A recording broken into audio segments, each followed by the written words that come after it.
2.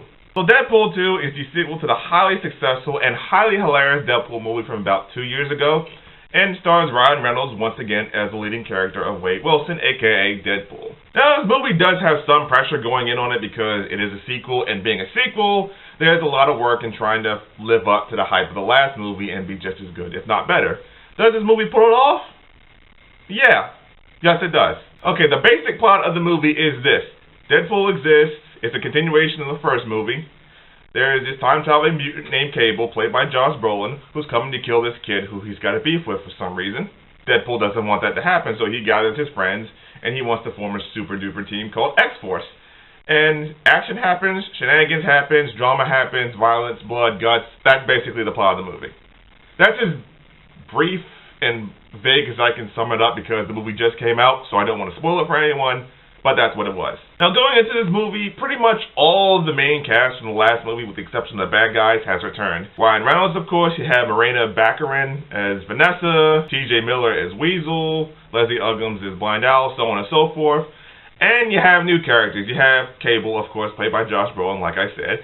And he is extremely nice to watch on screen. Like, it's always a pleasure seeing him be serious and contrary to Deadpool's, like, humor. He's the bad guy, per se, kind of, sort of. Well, he's the antagonist.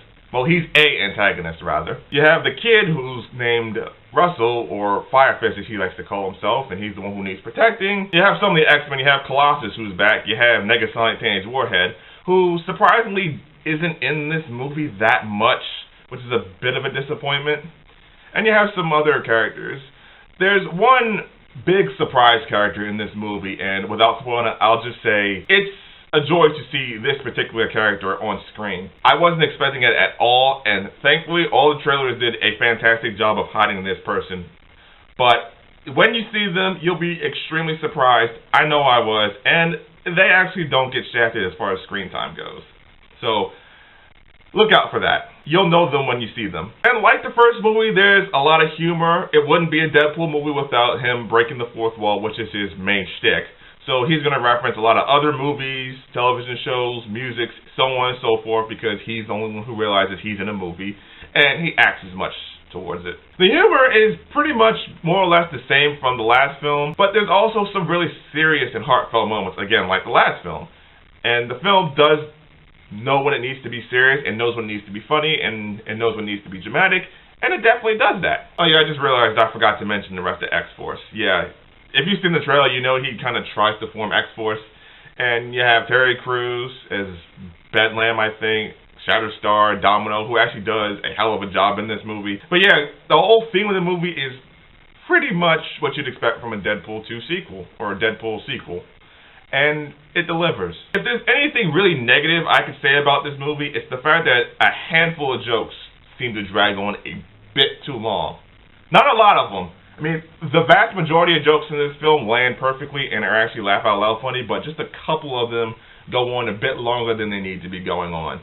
And that kind of takes away from it a little bit. Not much, just a tiny, tiny bit. Overall, aside from that, I had a pleasant time at this film. I'm definitely going to go see it again. I enjoyed it. I laughed. I had some emotions. It was fun. It was action-packed. Definitely everything that Deadpool should be. Despite the nitpick of having some drawn-out jokes, this movie will get a diamond ribbon rating from me. There is a mid-credit scene. There actually are two mid-credit scenes. One leads into the other, and I will tell you, the second mid-credit scene is pure brilliance. Absolute pure brilliance. Hilarious and brilliant. You have to see it. Okay, so that's my take on Deadpool 2, and I want to know what you think. Did you like it? Did you think this one was better than the last one? Did you think the last one was better than this one?